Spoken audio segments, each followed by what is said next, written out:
What if I told you that the feeling of being lost, the sense of your daily life not matching up with your deepest hopes, is not a sign of failure? It is a clue, a prompt to address what I call the purpose mismatch. My experience can explain this. 20 years ago, I wrote down my life purpose. I felt proud and excited.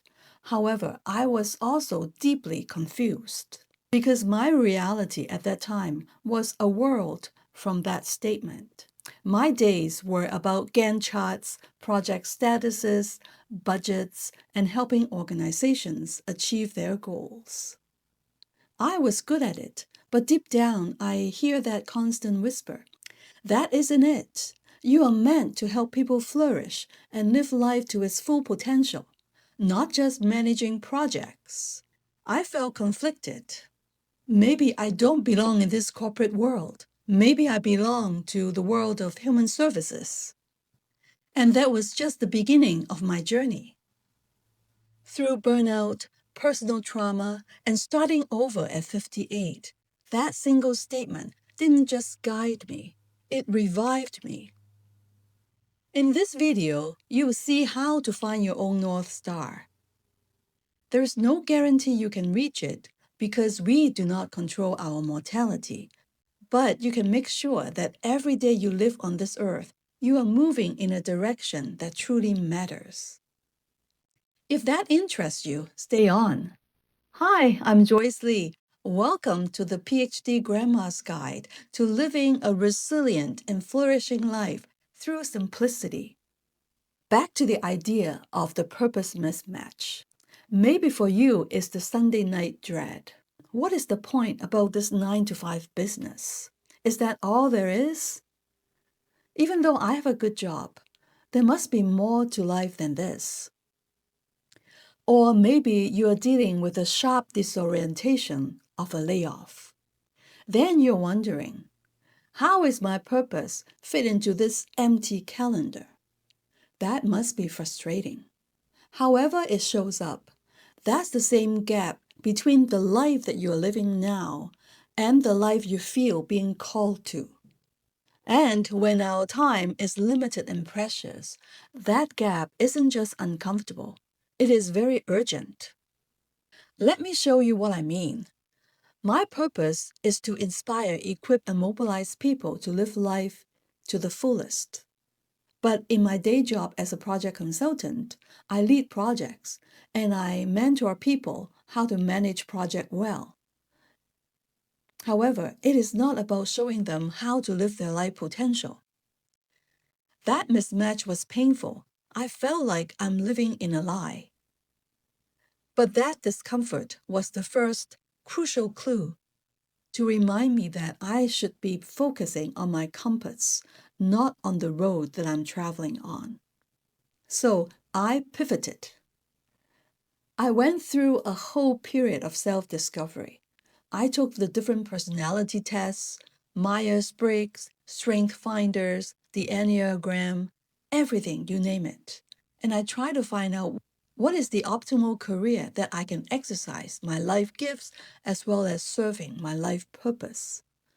And the direction was clear. Everything pointed me to a counselor, a teacher, an administrator. It was the sign that I needed. I enrolled in a master program in Christian counseling part-time. For years, I built a parallel life, or you can call it a multi-track career. A corporate project professional by day, an aspiring counselor and author by night. I also spent 2 years writing a book called Reimagine Your Retirement. One day, I was finally able to step off the pedal from the corporate world and become a full-time psychotherapist. The puzzle pieces finally has snapped into place. After years of feeling like a hypocrite, I was finally living my purpose. It was amazing. And then, in the year 2017, the floor fell out under me. Everything collapsed. A personal trauma shattered my world. My mental health crumpled. And the work of counseling that once defined my life purpose felt impossible. I was facing a profound burnout. I remember one day sitting in my office, staring in my computer, looking at my full schedule packed with 7 clients. They were grappling with addictions, suicidal thoughts, and marital conflicts. The urge to run away, just call in sick, was overwhelming. My head and heart were so full of my own tears. I had no more room left for anyone else's stories. It was in that moment I knew I had to step away for good. That was my lowest point. Here I was at 58, the person who wrote a book on not retiring, and the one who preached a lifetime of service to help other people live fulfilling life, had quit. The cognitive dissonance was deafening. I was the biggest hypocrite. My purpose still felt true, but the vehicle for living it was completely broken down. So, what do you do when your vehicle for living your life purpose has broken down? I was determined to continue working and contribute to the workforce to do something. I retreated to what felt safe, that is, going back to the corporate project management world. But the piece of paper that has my purpose written on it stayed in the drawer. It creates a constant ache. What I found was that my purpose was resilient, even though I wasn't. Through all those confusion with COVID and everything, I decided to go back to school. I signed up for a PhD program asking a new question. How can I live out my purpose now with my new scars and knowledge? Suddenly, something clicked. I had my enduring why from 20 years ago, and now I have a new what.